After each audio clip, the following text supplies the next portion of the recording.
Hello, everybody, and welcome to the Trade Talks Live. I am Roger Wakefield, and I'm looking. It looks like we may actually have audio today, doing something a little bit different, you know. How are y'all doing? If you've been here before, welcome back. If you're new here, welcome to the Trade Talks. What happened here? Insta. Oh, anyway. Don't worry about it. Well, if you're new here, welcome. Glad to have you here. We talk to trades, and we talk trades every day at 11 o'clock Eastern time, which is lunchtime. And anywhere across the country on your lunchtime, you can come in and watch the replay. We do this because we teach people that if you really want to grow your business, if you really want to grow yourself, if you want to grow to be in the top 5% of your niche, your industry, whatever it is, get up and study every day for 30 minutes to an hour. New tools, materials, equipment, technology, just information is out there that's going to help you grow. So we do this every day, so you don't have to get up and do it. Just plug this in, listen to it on the way home. And as you see, I'm not here alone. That's it. Good morning, everybody. I am Henry Wakefield, a.k.a. Squirt, 20-year pipe fitter by trade. My whole family was plumbers. Figured I'd do something different. Oh, you're different, all right. But now I run Leak Pro, and I manufacture the most precise leak detection system for professional plumbers. And if you want to check out our equipment, you can visit www.leak-pro.com. And I always suggest checking out the complete kit. It comes with both pieces of equipment. That way you're covered for that outdoor or even indoor under slabs to be able to listen for those leaks. So check out the complete kit. Once again, www.leak-pro.com. But also, if you don't know much about leak detection and you want to add that to your list of services, come spend a couple days with me, get trained. I go through line locating, pinpoint leak detection under a slab, outside of a slab, even how to isolate sewer lines from the double clean out to determine exactly where they're leaking. Branch lines or the main, we can find it. Pretty cool. So come out here and check it out. But also we'll run you through and check out your website and see how the marketing is that you've got going for your company so that we can give you some guidance on how to make it a little better and be found in your area for leak detection. So give us a call at 1-8888-LEAK-PRO. Be happy to talk about the equipment or the training with you. And if you'd like to find out more about what we do here on YouTube, I created a webinar because I've got tradespeople that are like, look, I wish I could do what you did. It would help me grow. It's like, I know. Every business in the world should have a YouTube channel. But a lot of people tell me, well, I don't have the gear. I don't have enough followers. I don't get enough views. Okay, you can fix all that. But anyway, I made a webinar to try to teach you some things about stuff like that to help you learn what it takes to get to the level you want to be. The webinar's free. If you want to learn more about it, go to www.justmetroger.com. So we're going to jump into national news because the federal infrastructure funds allocated to coastal storm protection. These projects are big. Yep. The U.S. Army Corps of Engineers, who normally owns like the land surrounding most lakes and stuff like that, they have recently allocated $300 million to critical infrastructure projects in Southeast Texas. Notably, $131 million designed for Port Houston, focusing on the upkeep and the dredging of the Houston Strip Channel and the expansion initiative known as Project 11. Yeah. That's kind of out by Area 51, isn't it? Maybe. It's down the spaceway. Right around the corner from it. So there's an additional $172.7 million earmarked for the deepening of the Sabine-Neches waterway in Port Arthur. Now, man, if you're not familiar with that Port Arthur, that whole area down there, it is beautiful. Enhancing its capacity and boating energy and economic security in the region. Now, implications for tradespeople. Kept wanting to say implementations. Implications for tradespeople, the job opportunities. Okay, these projects will create numerous jobs in construction, dredging, and related fields. There's all kinds of different skills demand here. Increased demand for skilled labor in marine construction, heavy equipment operation, and there's a long-term impact too. Improved infrastructure will bolster the region's resilience against storms, benefiting communities and industries alike. Now, I love this because I love to see them. You know, they're building bridges out across Lake Ray Hubbard right now. Mm-hmm. And I love driving by and watching and seeing how they do it. Yep. It's so cool to see them out there working on water. And it's like, man, this is just really neat stuff. And the fact that the infrastructures, things like this, the waterways are being worked on. I love the fact, I mean, think about it. If they're deeper, you would think that the storm swells would not be as bad. Yeah. So kind of interesting in what all they're doing and how they're doing it. That's it. And that area's always getting hit. Like, I mean, hammered. Yeah. I always hear, oh, it's definitely hitting Houston. It's like, yeah, of course it is. Like, I'm always hearing that. I've lived in Texas all my life, so I kind of keep an eye on all those little Texas cities down there. I like to go visit occasionally, and it is. I'm glad that they're taking a look into this to keep everything running smooth down there, keep it clean, because we know everywhere needs it. and talking about going to visit these little cities, we're going to visit somewhere next week, aren't we? Yeah. Yeah. It's a little, what is it, Nassau? NASA? Okay, that's how they pronounce it? I think. I don't know. That's how I'm pronouncing it. Well, I mean, it's in the Bahamas. NASA's it's not Houston, right? Okay. All it's right. not like, NASA. Yeah.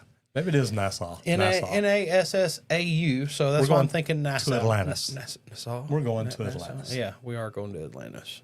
I'll take it that way. Yeah. I'm ready. Good time. Good time. I'm ready. All right. So let's talk about website reviews. Now, constructionknowledge.net. Yes. Why did you pick this one? Because I know it's a comprehensive free resource tailored for construction professionals, offers a wealth of information, including technical articles, practical tips, and detailed guides on various construction topics.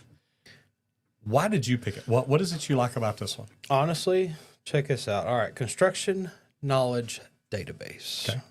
Okay. What would you like to learn about? Do you want some? I want to do something real quick. I want to hit Control. Now we can see a little better. There we go.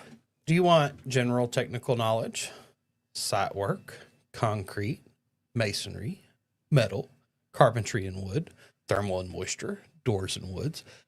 It's all here. Like they are covering everything. Specialties, equipment, furnishings. So people skills. Like that, yes. Okay, so here, like mechanical.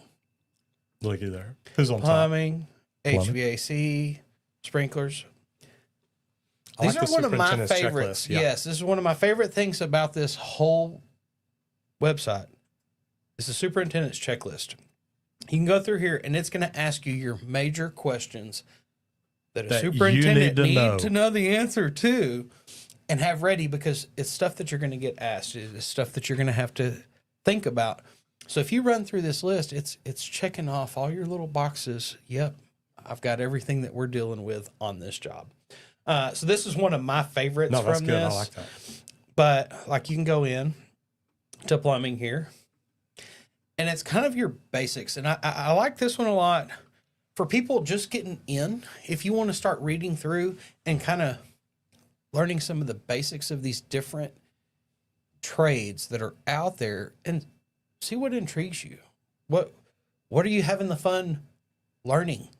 Is it pipe sizing and things like that? I was always curious about that. And then I learned some good rules of thumbs after years of being in the trades. And it's like, man, there's some good stuff. And that's one of my favorites is tricks of the trade and rule of thumb for plumbing basics. Mm-hmm. So they've got things like this throughout a lot of different industries throughout this site. So I thought it was a well-organized place too, to be able to come and find. Go down to people skills. I like that. Man, there's a good one. Do I believe I can change? Man, if you're convinced you can't change, you're done living. Why do I need to train myself? Yeah. Every day. Forever. Yeah, forever. Uh-huh. That's it. Like, and guys, there's so many different things on this site. I thought it was a really good one to bring up, because if there's something that you don't know, some of those questions you don't want to ask others because things that'll get that, hop in here, see if you can find it. You know, like that's one thing that's kind of nice nowadays. We've all got phones, so we can kind of look up some of the questions that we have, but at the same time, don't just believe what your phone says. Run it by some people that you work with too, to figure out the actual tips they have for it. And this is a good site for things like that. And I like it because there's diverse topics. They cover areas like concrete, carpentry, HVAC, people skills. I mean, you see it. User-friendly information is presented clear, making it accessible for both novices and seasoned professionals. Look, I don't care how long you've had your license, how long you've been a superintendent, whatever. I mean, you can still learn and grow. And there's practical tools, and they provide calculators, checklists, other tools. You saw the checklist. Those are amazing. But other tools to aid in project planning and execution. Guys, you get paid as a superintendent or foreman because you can bring a job in on time, under budget, and safely. That's all that really matters. Yep. Those three things. If it's not on time, you screwed up. If it's not under budget, you screwed up. If people get hurt, you really screwed up. So You've got to learn that. And having sites like this to go in and keep learning to make you get a little further ahead is amazing.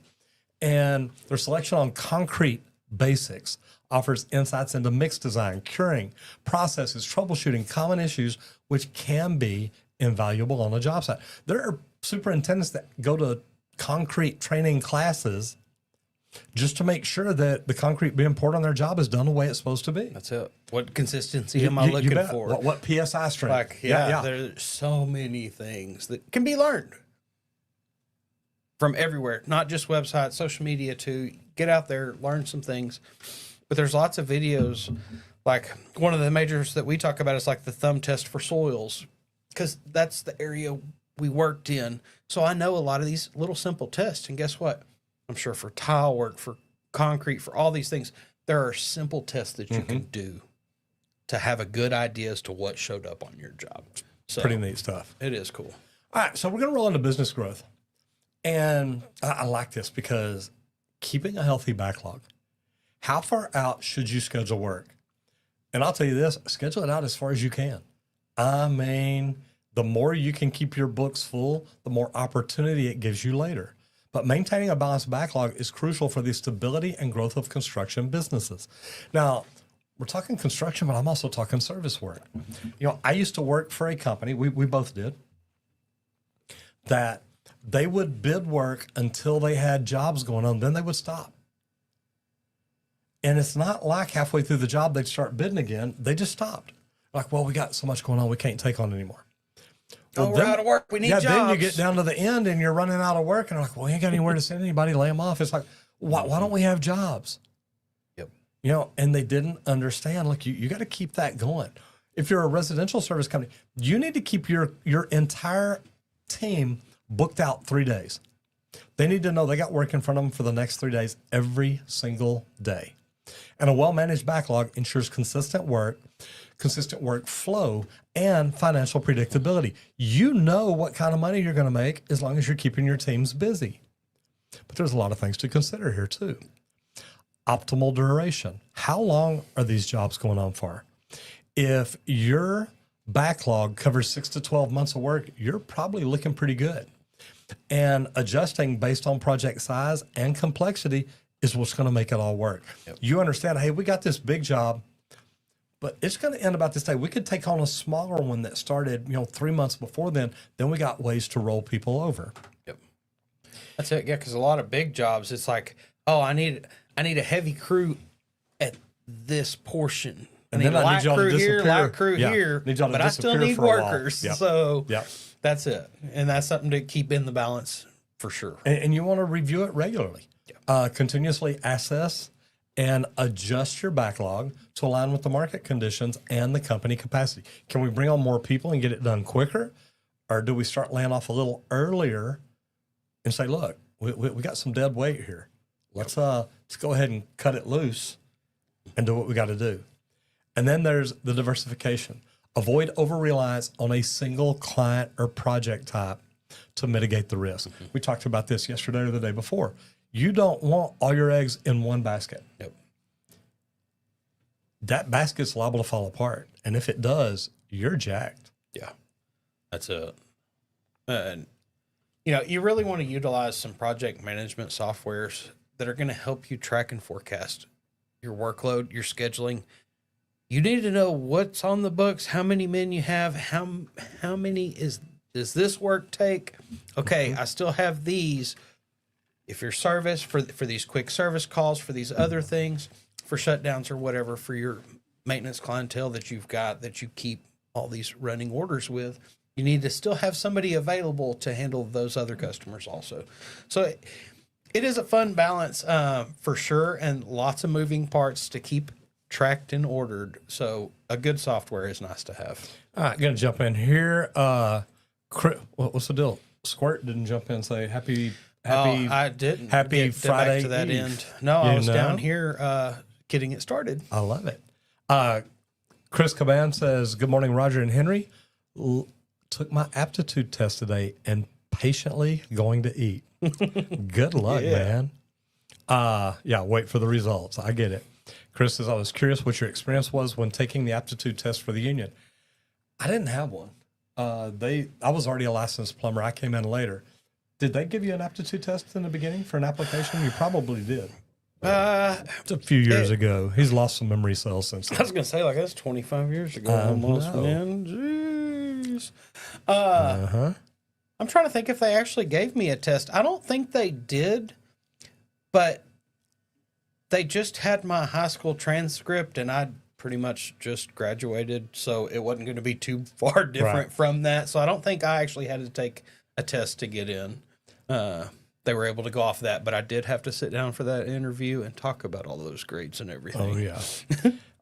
Matt McDonough says, "Mr. Miyagi of Plumbing and Squirt, what is up, brothers? Good morning. Good to see you." This is Go Leak Pro. Absolutely.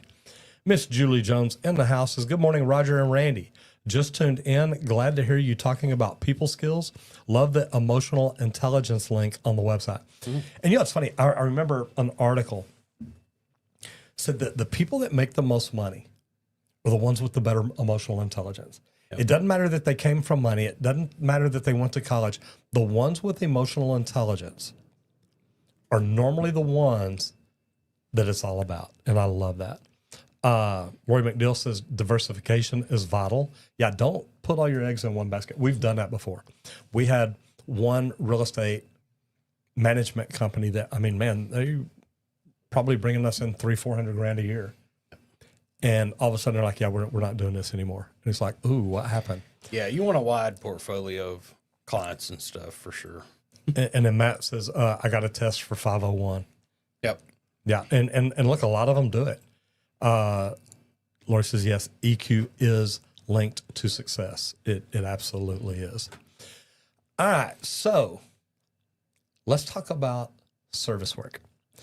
And this is, look, this is my bread and butter. I think every mechanical contractor out there should have a residential service company, meaning plumbing, electrical, HVAC, whatever it is. I'm thinking about asking Randy to start a roofing company. He didn't even smile. Oh, I'm gonna go start that. Y'all have a good day. Yeah. See y'all later. Bye. But emergency service calls, and you want to charge fairly without losing your shirt when handling emergency service calls, because it requires a balance between fair pricing and covering operational costs. Your plumbers or HVAC techs or electricians, they don't want to get out of bed at midnight for $30 an hour. You want to hear what they got to say? You gonna pay me good for that, and boss? Mm-hmm. As they should be, and I get that because emergencies happen.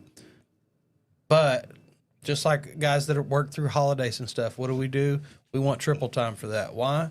Because you're paying us not just to be here, but also to be away from our families and bet. things that we're dealing with normally. And there's good ways to do it. Okay, you can have transparent pricing where you clearly Yes. communicate the rates, including after hours or emergency fees to clients up front. Meaning, hey, look, we have a $300 emergency call. Yep. And there's a lot of people that do that. And they're like, "Well, I don't want to pay $300. Okay, then wait till tomorrow. We're good. If you can wait I till don't in want the you to pay morning, $300. I'd that's rather right. you wait. Yeah. I do not want to get my guys up. Yeah, but because if I get my plumber out of bed here at 1 a.m, Yep. and now he's there till 3 or 4, well, chances are he's not going to go home and go back to bed for an hour. So he's got to be here all day. Now he's tired. Now he's wanting to go home early. Yep. He's got to make his money somewhere. Yeah. So you got to think about that. But you've got to have an efficient response team too. Develop protocols to respond swiftly, minimizing time on site and reducing the cost. One of the very first emergency calls I ever went on was a dripping tub. Oh yeah. It was I had the bat phone. It went off, man. I answered it. So, man, my tub's dripping. Can't get it to quit. It's like, okay, I'm on the way. Never once thought, hey, is this something we can do tomorrow? So I get over, take the tub apart. I get in. I don't have everything I need to fix. I said, look, I got to leave your water off till tomorrow. I'll be back. And she wasn't happy. She said, well, why didn't you just come tomorrow anyway? So I don't know. You called it 12 o'clock at night. I thought it was important. And, man, great lesson learned. But you've also got to train your staff. You want to ensure that your team is equipped to handle emergencies effectively, reducing the likelihood of repeat visits. Going out in the middle of the night did me no good that night. That's it. I had to come back the next day to finish it. I should have just waited till the next day. But I bet you learned that lesson. I that did. day, I did. though. I'm still talking about it. And it was always a question and that was you the raised. 80s. I bet. Like, oh, my tub's leaking. Can this wait till tomorrow? Yeah. Oh, Do yeah, you sure really need me can. there tonight? Okay, well then let's schedule that for in the morning for you. No problem. Like, yeah, I love to learn from my lessons. And the cool thing is, I mean, you can implement like a tiered pricing model based on response time, and that can provide clients with options while ensuring that your costs are covered. And it may be, look, it's going to be 45 minutes before my guy can get there. He's got drive time. Yep. You've got to put something in there to make it worth it for him, because if you don't, your guys aren't going to want to do it. Yep. And you need to set it up on a rotation. I've lost good plumbers because they're like, I don't want to work on call. Yep. Okay, then don't work here, because our plumbers work on call. That's it. You're required to at least Yeah. 2 nights a week, whatever it is. Well, and ours was a weekend deal. It's like 1 weekend a month, you got to be on call. One Saturday. Yeah. Yeah. And I'm like, well, I don't want to. I do other things on Saturday. Well, so does every other plumber here. And I hate to say it, I mean, you can lose some good plumbers that way, but you've got to be fair to all your team. Yep. And that's the hard part, because a lot of people are just like, hey, look, I'm not doing it. Okay. Julie says 85% of a person's success comes from people skills. Yeah, communication is not just verbal. It's body language. It's everything else. It's people skills. All right. MET, materials, equipment, and tools.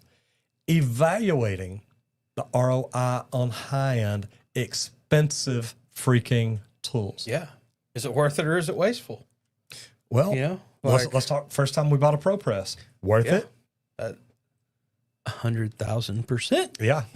I mean, but I mean, that was a probably $3,500, $4,000 investment. That's it. Yes. But it's like, man, look at the labor we can save. That's it. And that's the part that you've got to look into and think about. Like when you are really looking at that big, shiny new tool that just hit the market. Well, And you want it really, 6 months really ago, bad. did you just buy the latest in the market before this one came out? Then you probably don't want to upgrade yet, unless it's truly going to make that big of a labor difference. Because if it makes that big of a labor difference and you're buying a robot that just came out that wasn't out last year, it's probably going to be worth the investment. Yeah. And this is something that you're going to have to really think about, you know, and investing in high quality tools, it can lead to increased efficiency and long-term savings. Yep. Like that's one of my favorites about Leak Pro. You know, a lot of guys are like, oh, what's the calibration? There's no calibration. It's all built into the circuitry. It's set. The only adjustment is the volume knob. Seriously, it's not going to lose its calibration ever. So that's really good. And a lot of benefits here are the durability. Just like I said, like there's no calibration. You don't have to send it to me to get it recalibrated again. If it goes out, But you can. put a new battery in, like, you know. So, but premium tools, they often do last longer, which is going to reduce the replacement cost and repairs, things like that. That's something to look into and think about, you know. If you got that cheaper version, okay, is it breaking a lot? And then you're kind of without it, you're having to get it fixed, things like that. You're going to have to think about that because that performance really matters, because a lot of higher end tools can improve that work quality and speed also. This drives screws 3 times faster than this one. Well, which one do you want on your truck? That one only costs twice want as the much. fast one. Yeah. That's it. Like I go ahead and spend the double to speed that up for every screw. Well, every screw adds up really quick. Yeah, especially if you're doing 1,000 of them a day. That's it. You know? Like even like ProPress, for instance. when you first invest in that and stuff. You feel it. There's a resale value also, though, Right. that like if you kind of lost your butt and you didn't get another ProPress job and stuff, you could sell that to another plumber and not lose a whole lot on the investment. The job probably paid for the use that you did. But think about that resale value, because quality tools retain a value better, and offering potential resale opportunities to be able to do that and help others also. So big consideration here is assess the frequency of use and the specific needs of your project to determine if that investment aligns with your business goals. And like I get this a lot with League Pro. They're like, look, I've got this job. If I get this one kit, I think I can get that covered in this job. That'd be awesome. That job's going to pay for it, which is great. Then you've got that tool that's going to cover you for all these next jobs too. And then, yeah, you can order the standalone part to fill that kit out, no problem. So being able to adjust and do things like that is really good. But making that investment in the major tools, most of the time it's a good idea. But if it's one that you don't use very often, things like that, it's probably not worth it yet. Keep waiting a little longer or rent one. Some rentals for some of the higher quality tools. I used to rent sewer cameras. I tell that story all the time. I used to rent sewer cameras because I could rent a camera. I would book 3 camera jobs in one day. Yep. I'd go out after 5 o'clock, which is when he closed. I'd go out, be there right at 5 o'clock, say, hey, can I go ahead and get that camera today? I'm renting it tomorrow. And he knew how I worked. And I will have it back to you either by 5 o'clock today, or I'll have it to you here before 8 o'clock in the morning when you need it to go out again. And I'll make sure it's clean, it's ready to go, it's charged, the whole 9 yards. And it was great because he knew Roger's going to do exactly what he says. Yep. But I couldn't afford the camera at the time, but I could do 3 camera jobs and charge them for cameras. So now the first one paid for the rental. The next 2 were me making money. Yep. I was going to say, and is what I do is those next 2, that's going into the camera You fund. bet. You bet. So that I can let all those rentals pay for my camera, and then now I never rent again. And Absolutely. Boom, you're set. Like and it works. Yes. I mean, it really does. It works. You know, the cool thing is about cameras is we've got a lot of them here, but we don't do YouTube with sewer cameras. Although sometimes we do. Sometimes we'll pick it up and like, hey guys, this is me talking to you through a sewer camera. It's not quite as high quality, but it's still pretty cool. And actually, the new Milwaukee's are that high quality. But look, a lot of people ask me all the time about YouTube. How do I learn YouTube? And this video is, I guess, sponsored by me and League Pro, because we have put together a webinar to teach you why you can do YouTube. A lot of people tell me why they can't. I don't have the equipment. I don't have the views. I don't have the followers. I don't have this. It's like, look, I'm going to tell you something. If I'd have believed that in the beginning, we wouldn't be here right now. I finally said, you know what? I'm going to do it anyway. But I made a webinar to try to teach you, to help you just learn some things about YouTube. So if it's something you are interested in doing, go to www.justmetroger.com and check it out. I think you'll enjoy the webinar, and it's free. Watch it and tell me what you think. That's it. We'd also like to thank League Pro for sponsoring today's episode of the Trade Talks. They let us come in here and talk trades for an hour Every day. every Monday through Friday, and we enjoy it. But League Pro manufactures the most precise leak detection system for professional plumbers. I always suggest taking a look at the complete kit that comes with both pieces of equipment that we build. I build a probe, T-handle style, solid block of aluminum up top with a stainless steel rod. That's real durable for probing in and out of the ground. If you're running into rocks or anything like that, it's okay. Push a little harder. It'll get through there. I even had the guy who designed this system literally told me, he says, Roger, you can take a sledgehammer and drive that down in there. Yep. I'm not recommending that. If I see sledgehammer marks on it, me and you going to talk when you try to return it. I tell a lot of my guys, like we talk about that. I'm like, but Terry, the guy that made this now, he always said you could use it. He's like, would you do that? I said, no, I wouldn't do that. There's a circuitry in there and stuff. Like, I'm not trying to jab the wires or something. Let me ask you this. Would you take a sledgehammer to a $3,000 tool? That's it. No. No. Unless it was intended to be hit with a sledgehammer. This wasn't really intended to be hit with a sledgehammer, but He always says you can do it, which is pretty cool. That It is. it does tell you how durable it really is, because honestly, it is. It's a solid piece. Even one of the trainees the other day, he's like, "Oh, is this these handles? It's separate pieces." I'm like, "No, that's one bar through the whole thing. It's solid. Like the whole thing is a solid build." You bet. That probe's what you really want for that meter to the home service when you're listening to anything underground, irrigation lines, anything of the sort. But then you really want that sidekick when you go indoors and you're listening through slabs, even through driveways or sidewalks. That sidekick's got an aluminum rod. It's the pistol grip style, but that aluminum rod eliminates that layer of concrete that you're listening through when you're trying to do a leak detection.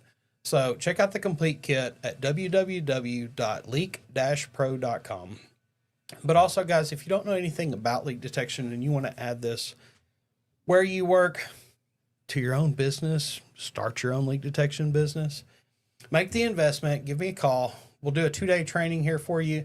I'll teach you how to locate lines. I've got 11 leaks under a slab to work through and help you pinpoint locate those, one outside of the slab. But then I also have a couple sewer systems set up, cast iron into PVC, where I can teach you how to go through from that double clean out outside and isolate branch lines, mains, everything to determine exactly where a sewer line's leaking. But then also on top of that, we'll teach you how to market this service in your area. Gotta make that phone ring. So that you get your phone ringing. So make mine ring. Give me a call, 1-8888-LEAK-PRO. I'd be happy to discuss the training or the equipment with you. And guys, it'll blow your mind. Lori has actually seen the webinar. She said it's fabulous. Everyone should watch it. I completely agree. MEP.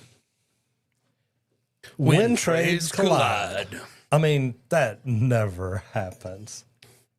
No, but there are some effective MEP coordination strategies for every job it happens on. And it happens on every job. I mean, not does. every job. Yeah, it does. Yeah, it does. No, because some of them, it's actually MEP is one company, so there's not too much Oh, there's still coordination problems. much fighting there. Well, they're internal though, so Yeah. that's the good part. They're easily remedied. Yes.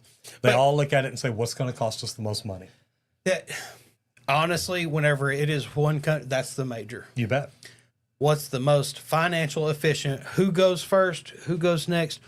Do I need to let them start, pull them out of the room and slide somebody else in for a little bit? We'll do it if that's going to be the best way for everybody. Because here's the deal, guys. Effective coordination among MEP, the mechanical, electrical, and plumbing, those trades, it's essential to prevent conflicts and ensure project success. Now, the good thing is, this is supposed to be done before you're ever on the job.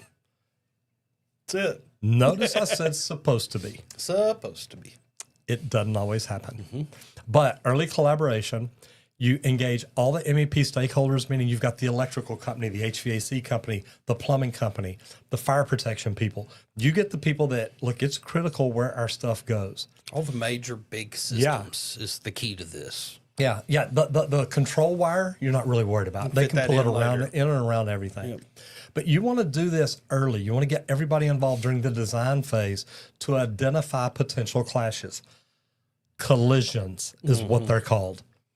And they glow up red until the BIM coordinator turns it off. Oh, just drill a hole in that duct. We'll run our pipe Yeah, we'll through run our it. pipe right through it. That's not the right answer, guys. And I tell you what, I've been in some amazing BIM rooms. I think the one that we had out at Parkland blew my mind. They had like 3 Christie projectors. They could make an entire wall a blueprint. Oh, yeah. And it was amazing. Yep. Brant did the same thing. Their BIM room was like freaking phenomenal. But your BIM, building information modeling, to visualize and coordinate systems in 3D. 3D. That's it. You can get in there, walk around, move around, see it, walk through the job site, look up, turn your head. It's a trip. There was a large job we did that we won.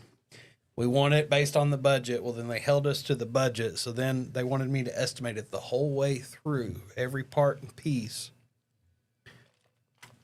And guys, I would walk the whole job from my cubicle at the office through a 3D digital space of the full project. So cool, because There It's was not really cool occasionally because, hey, his butt started getting wide. He had the secretary spread. He's like, I'm just sitting here in my chair doing my job. man, but for those oddball things that it's like, man, if I could just see that one thing that I walk that job.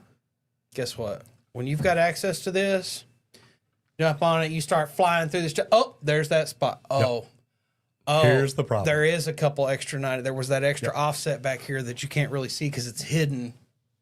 That's what was there. Boom. And it's quick. It's easy. Major thing, though, whenever you're doing this, hold regular meetings because things shift. You mean not just one meeting? Something happens. Hey, we got a few collisions. We'll be fine. That's it. Oh, Let yeah, the you plumber in move the this field way, figure we it move out. this Yeah. way. Oh, yeah, it'll be fine. Then you run it again. Oh, well, there's still some collisions. Oh, dang, we're going to have to do that again. Hold some coordination meetings to address issues promptly and adjust plans as needed. If you move, somebody else may have to move too. So you've got to reassess everybody again. It's not just one. We all have to fit in the building. And the good thing is, if you do this right, guys, proper MEP coordination leads to reduced rework. Yep. Meaning, you're not going to put something in, then a week later, the electrician comes in and says, hey, you got to move all that. We got stuff going there and it can't move. That costs money. It costs savings. And it can cost you a timely project completion. And remember, you got three things: on time, under budget, and safely. If you're not on time, you're losing money. And it's your job to make sure that doesn't happen. The M, the E, and the P are all needed to pass that building final. They're all need each other somehow, some way nowadays, pretty much. So, all right, where is the work? You tell me. Boom in manufacturing facilities, okay? No, we like those. We do. Where trade jobs are surging, okay? The manufacturing sector is experiencing growth, leading to increased demand for skilled trade people. And guys, I used to love industrial. We still do. It's what most manufacturing plants fall under for us. And guys, you really get to see some cool things in a lot of these manufacturing plants. I worked on a lot of them. So what all manufacturing plants did you work in? So like one of my favorites was Dark Container. I was talking about this. You weren't here that day actually, because we were talking about steam and things like that. And it's like, look, I've done steam at hospitals. Me too. I've done steam at the Four Seasons Hotel and Resort in Austin. Okay. Also did steam at a styrofoam plant where they actually take it to inject to quickly heat up the beads and form it and mold it quick, and then they super cool it really quick. So everything happens so fast, and it's like, holy cow. Like you see print and dry this quick. It prints like 200 cups a minute or something, and it was like, Oh, wow. oh my gosh. Like, and this was for like the ramen noodle cups. This is the cup line I'd put in watching the end of this. But they make styrofoam cups for everywhere just to see some of the different facilities. And then like Farmer Brothers Coffee. I've worked in Frito-Lay plants. I've worked in Coke, Dr. Pepper, bunch of different manufacturing plants. And some of the conveyor systems are really freaking cool. Oh, yeah, it's neat to see what they can do. That's I worked it. at Kraft Foods. Yep. I worked at Texas Instruments. Yep. I'd almost call Great Wolf Lodge kind of industrial because of all the pumps and stuff. So that was completely different, But for sure, yeah. Some neat stuff. And then Northrop Grumman. Yeah, there you go. A lot of trends here. The facility expansion, guys. Companies are building new plants and upgrading existing ones. This is going to create construction opportunities all over. For all the trades. Guys, more manufacturing is coming here too with all the tariffs and things. So that's what's helping boost this even more. And it's going to be more than we're even talking because Okay, let's talk tariffs. I think more Let's people are talk going to tariffs. want to. Yeah. Leak Pro. Okay. How many of your parts come from China? Zero. What? Well, is it put together in China? Nope. This thing is made in the USA. Right here. Maybe we need stickers on that. Yeah. We need stickers on that. I'm just saying. A lot of technological advancements here. It's a big word for a pipe fitter. It is. It is big old word. It's a big long word for technological. But modern facilities require specialized skills in automation and robotics. Ooh, One now of we're my talking favorite your things language. to talk about. That's it. Like, guys, it's coming. Okay, let's get to the Jetsons already. He wants so a flying car excited. so bad. I just want to be able to push and print food, man. Like, boom, Give me my steak and eggs. You I'm can do ready. that. It's called a microwave. Yeah, no. No? But then you gotta like go get the food and do all that. No. You just want to press a button. Boom, Okay. done. Okay. 3D Have printed it piped steak. in somehow. 3D You know, printed yeah, steak. like a stack of cows outside. That's fine. Lined it'll up be waiting fine. on him. Yeah. I noticed the orange juice machine's gone. Yes. That'll be. And Abe didn't jump in. It I will be was back. I was going Okay. to tell him I noticed Yeah. it. Yep. Yeah. It'll be back. It'll be back. Cool. He's working on some tweaks, trying to fix a few issues that we've been working on that. But Abe, yeah, we need to talk because I want one for limes where I can just press a button and it squirts in my tequila, it squirts in my Grand Marnier, it squirts in my lime juice. You don't like my idea? not grab. Randy says I want one too. Maybe Well, go I was two just of going to them. come steal it. Like, Yeah. not steal it. Relocate it to the property. You like that? We're Yeah. not Yeah. talking Yeah. mobilization and demobilization today. Oh, okay. That's not in the That's estimate. not in the estimate. Sorry. I estimated it. Sorry. No, you didn't. Regional growth is big. Oh, big time. Areas like the Midwest and the Southeast in the U.S. are seeing significant manufacturing investments. We talk about it a lot, guys. A lot of people are bringing manufacturing here. We've discussed it the last couple of months. But this is going to create a ton of opportunity for tradespeople with expertise in industrial construction and maintenance. Okay? Because people are going to have to maintain all this equipment in all these manufacturing plants. So this is going to create this high demand to support all this growth. And guys, look, it's coming. If it's something you've got some experience in, start talking to some of these GCs. Say, hey, if you're doing any of this industrial stuff, we'd be interested. I love industrial. Yeah, it's pretty fun, really. All right, instructor training. 5-minute drills for hands-on learning. And I love this. And I used to do this with my apprentice. Just come up real quick and say, hey, come down here and I want you to lay out this bathroom for me real quick. And I mean, they'd be in the middle of drilling anchors or something. It's like, well, I just laid this one out. It's like, okay, It just shuts I your want you mind to off. I want you to come do this one. I want to see where you start, see how you do it, and go through it, and just stand there and watch them. And a lot of times with you standing there, that may make them make mistakes. They get nervous. They do. They're like, but Roger, you're watching me. Okay, Good. you can have people watch you for the rest of your life. Get used to it. Learn to block that out. Yeah, 'cause yeah. You're there to do your job, not watch who's watching. It's the major, and I would try to teach my apprentices that one. It's like, get used to people. Like, you don't know what you're going to be doing. The safety man from the GC is going to come up and stand there and watch you work. Or are you just going to kind of stop working and start screwing up because the safety guy's there? No. So focus these training sessions as tight as you can. Keep a parameter. The 5 minutes I like is what the I 5 love. minutes. Like, Yeah. it's just a time base. It's like, look, I just want to see how far you get in 5 minutes. That's it. No big deal. You go back to drilling your anchors. I'm going to do this bathroom. I didn't really need you to do that. I just wanted to see how you were going to approach it, how you were going to deal with this. You know, it's really neat because my podcast interview yesterday, literally, there's a deal going on right now. Was it HVAC Nationals or Plumbing Nationals? I think you can go to plumbingnationals.com or hvacnationals.com. It's a national competition. The first part is a 5-minute questions. You do it on your phone. You go to that website. It says, if you want to take the test, take it. You go through and start answering questions. And it says how many you do in 5 minutes. You can do this every day through the end of June. Pull that website up, will you? Which one? Go to Plumbing Nationals. Oh, I'll let you have that back. You may want that. Plumbing Nationals. Try plumbingnationals.com. There you go. Plumbing National Championship. And just going to show this to you while we're talking about instructor training. But the reason you got me there, the 5-minute question. But right there, you go in, you click compete now. Now go right next to it, open up another tab and put in HVAC Nationals. Because the interview that I did yesterday, he's actually won plumbing and HVAC Okay. 2 years in a row. So, guys, man, this is cool. And when he won, he got a $40,000 check for HVAC, a $10,000 check for plumbing, and it's all through the elite trades. So, pretty neat deal. So there's the plumbing. Now we'll show HVAC. And right there, second one. Yep. Perfect. Yeah. So there's that. And guys, this is just, it's neat. Compete now. So you go in, you click on that and start answering questions.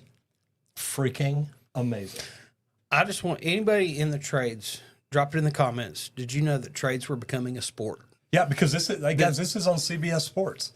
And I didn't say CBS Sports because of the competition. So I really like what the Elite Trades is doing. That this is pretty cool. That's it. But And I think that's really neat, like just period. oh, it is. Me and Randy are both very competitive. Because that's it. And most tradespeople are like, We want to be better than everybody. this crew versus this crew, baby. We got Let's you. go. Who's Yeah, got we more got you. work? We're going to beat this today. No problem. That's how I made it in the union. Comes natural. Because I came in from open shop after 17 years. They had every name in the world for me. But by the time I was done, they were calling me good. Yep. And it's just like, hey, you know what? I can complain about the fact he's open shop, complain about the fact he bought his book, but I can't complain about his work. Yep. And it's like, that's what it's all about. That's it. But And these short focused training sessions can really enhance skill development and safety awareness among apprentices. Yes. Because they're going to have to think about everything going on when you pluck them in there to lay out a bathroom real quick. They've got to look at all the hazards around. So they're going to have to think about that. Some good implementation tips here. Create a daily routine. Incorporate quick drills into the start of each workday to reinforce that learning. You know what the plan is. Make that apprentice grab the tools, do the different things together, start the layout, different things like that. Just give them that quick, hey, load the cart. Come on, we got to go. Oh, what are we doing? Well, here's what we're doing. Boom. same And thing start we did walking yesterday. off. What tools do we have? That's it. Or that's one of my favorites. Yeah. Same thing we were doing yesterday and see if they know, because some apprentices don't know what Yep. they were doing at 4:00 yesterday afternoon. Yeah, or even 8 o'clock this morning if it's 9 now. That's it. Just saying. Yeah. But you can use real world scenarios too. Use examples from actual job sites to make the training relatable. And that's why literally I would take them off one bathroom that they're already working on and say, hey, I want you to go lay out that other one. And they're like, well, can I finish here? No. All right now. I want to see you lay it out. You got 10 minutes. Now, laying out a whole bathroom may take longer than 5, but normally at 5, I'd stop them and say, you're good. I want to see what you do. Yep. Spray it with clear overspray. That way it's come there back to it. when we're ready, and we can come back and finish it tomorrow or whenever. So it's neat. But using real examples help. Now, there's also an interactive approach. Encourage participation and feedback to keep trainees engaged. If you've got one guy working on something and another guy working on another thing, sometimes just swap them out. Say, hey, you get over there and finish for him and let him come over and finish for you. And they're like, yeah, but I'm right in the middle of this. Okay. Yep. Sometimes that's the way life is. You get pulled off what you're doing to go do something else. But a 5-minute drill on proper ladder usage could prevent accidents and promote a culture of safety, which you want to promote every day, not just National Safety Week. That's it, man. Ladders are so important, guys. Keep your buckle within the confines of that ladder. That's a hard one to remember. If you don't know what that is, look it up, please. you'll 'cause figure it out. You will. It's something you need to know. All right, specialty trades. Now, data cabling. Hey, I had to do this yesterday. Did you really? Why? Yeah. Why? 'Cause they jacked the plug up on our data cable. Run to the outlet. It was no good. I tested it. All fail, issues. But luckily, somebody in this office knows how to fix that. So is it worth it? Well, with the rise of smart buildings and increased connectivity needs, data cabling has become a lucrative specialty. Big time. But you can't make as much as you make here with Elite Pro.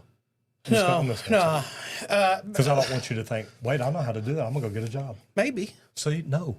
Hey, Joe started, man, a No, buddy of mine, no, he's no. estimating No. data cabling now pretty much. And controls. Like, no. I'm like, dude, you really did step into my world. Like, I know exactly what you're talking about. And he's like, I know I did. I remember you talking about some of this stuff before. But guys, a lot of advantages here. It's high demand. Amen. Okay. Everything's going to smart. Businesses and homes require robust data infrastructures, increasing the need for skilled installers. Putting internet all the way throughout this place so that we didn't have to just be on Wi-Fi is so much better and quicker. You bet. Keeps our solid connections everywhere. That's why this is so important. Okay. There's so much reoccurring work too. Technology upgrades and maintenance provide ongoing job opportunities, because guess what? A decade of new cable is going to come out that's faster than what we've got right now. Twice as fast. Even 5 years. Like, it just depends on when that customer wants to upgrade. Also, a lot of skill diversification here. Adding data cabling to your skill set can open doors to new markets and clients.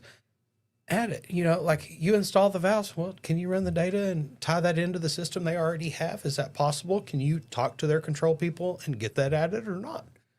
If you're aware of it and you know how to do it, you could easily add that and just sub it from their control company and just do it while you're there. Big consideration here, investing in certification and training can position you as the specialist in this growing field. So get out there, check it out.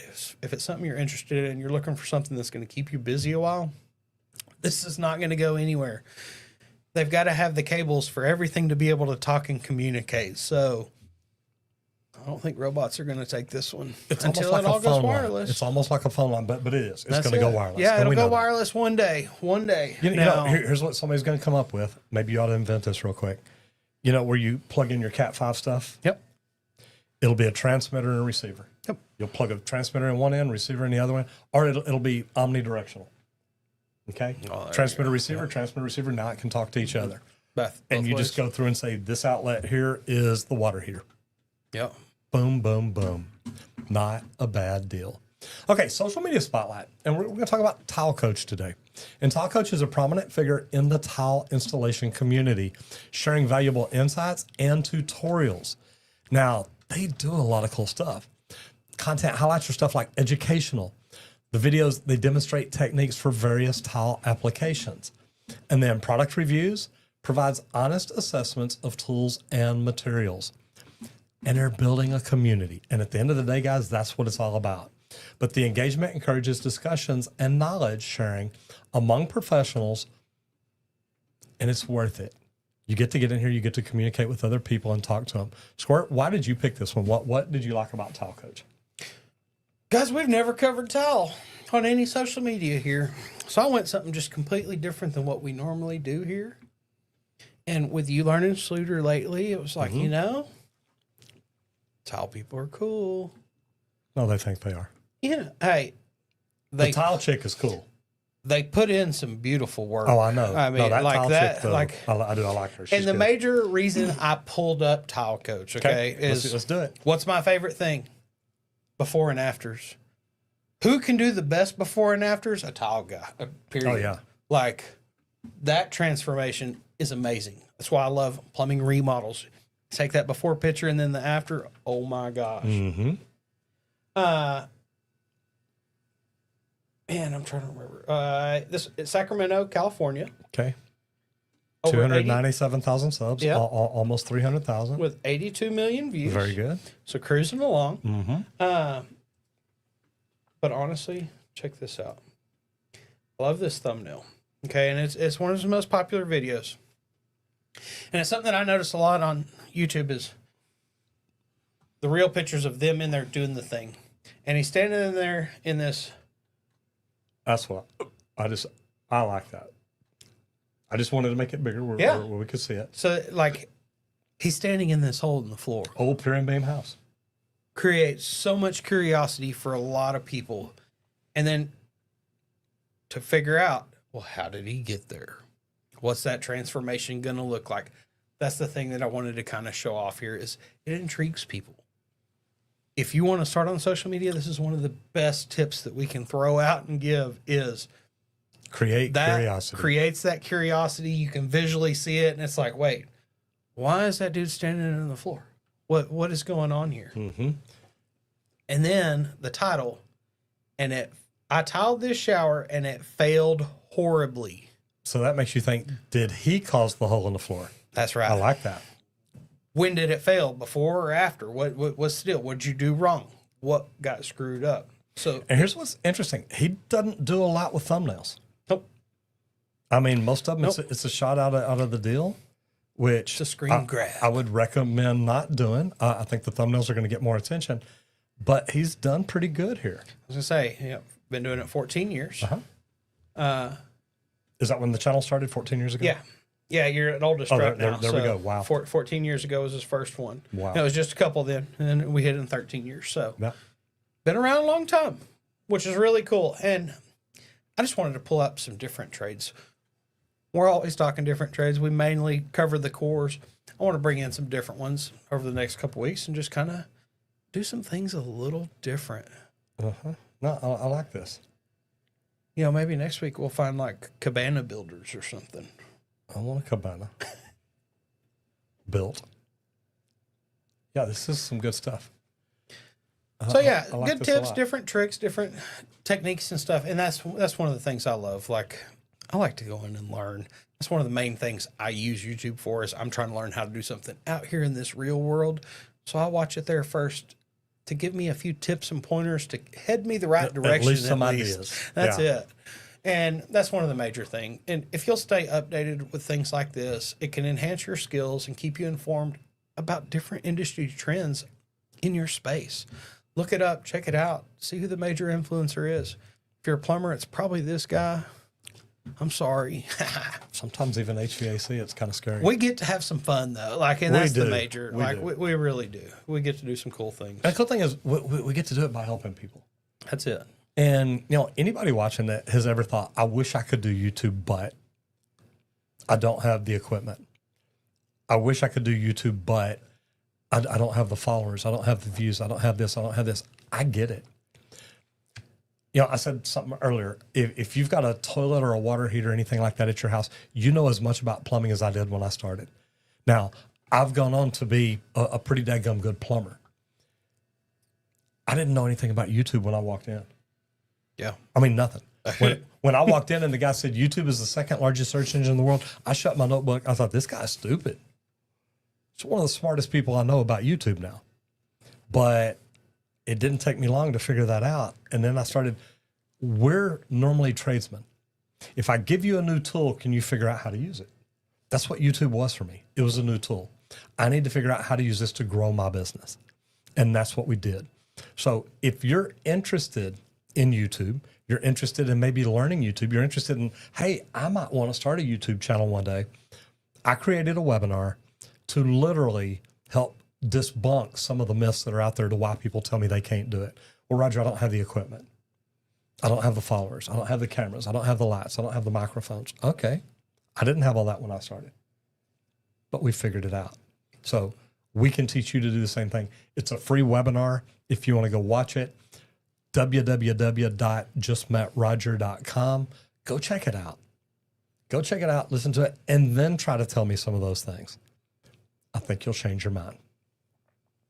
That's it. And we'd also like to thank League Pro for sponsoring today's episode of the Trade Talks. They let us come in here and talk trades for an hour each and every day, Monday through Fridays. And we love it. We love to talk each and every trade. So whatever trade you're in, drop it down in the comments. Let us know. I love to see who's watching. That kind of gives me an idea of how to structure these shows and keep our topics on point.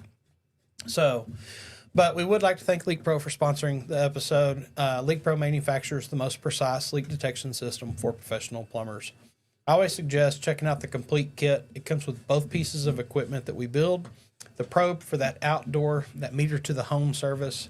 It's strong and durable for shoving in and out of the ground up against rocks or whatever. But then it also comes with that sidekick, the pistol grip style with that aluminum rod. And that aluminum rod, it's a softer metal, so it enhances the sound even more. That's what we prefer when you go indoors listening through any slabs, because it'll eliminate that layer of concrete for you.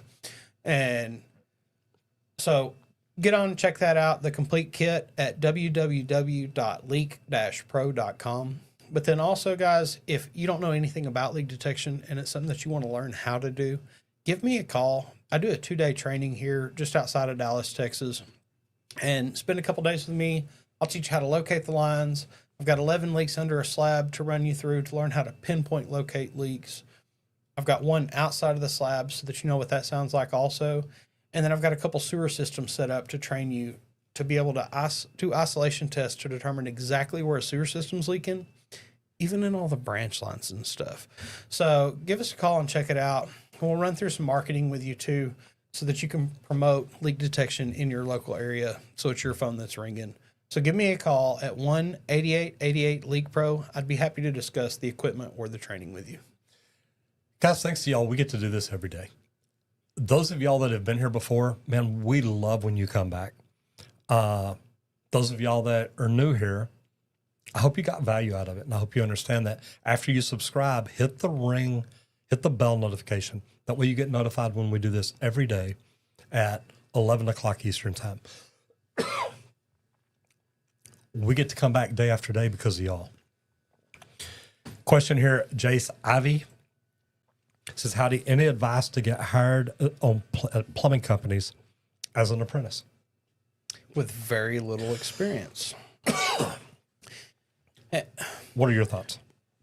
They need to see that you're hungry nowadays. Like, and I know that with very little experience is tough.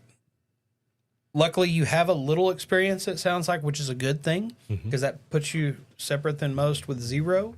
A trick I've learned now that I've gotten older from a lot of guys is, look, if they're not hiring, that's the company that you really want to work at, donate a week of your time. It sounds weird, but just tell them, say, look, let me donate a week of my time. And then at the end of the week, you figure out if you want to keep me around or not. And if you go in there and you work your tail off, guess what? You'll get paid for that full week. You'll have a job come that next Monday morning that you need to show up to every day. Sometimes that's what it takes, not always, but call a lot of companies in your area. Try to see what's out there. Go hang out at the supply house. Talk to the plumbers that come in there. And I say, when you get in for the interview, blow them away in the interview process. Be the most professional person they've ever met. Yep. Have good questions. We've made videos about it. You can go in and search my videos and find it, but it'll be good. And Lori says, great advice, Randy. Good deal. Guys, thank y'all for being here today. We love what we get to do, and we get to do it thanks to y'all. So whatever you do out there today, do it safe and have fun. Everybody, thanks for showing up. Hope to see you back here tomorrow for a fabulous Friday episode. Guys, get out there, hit it effing hard. See y'all tomorrow. Bye. See y'all.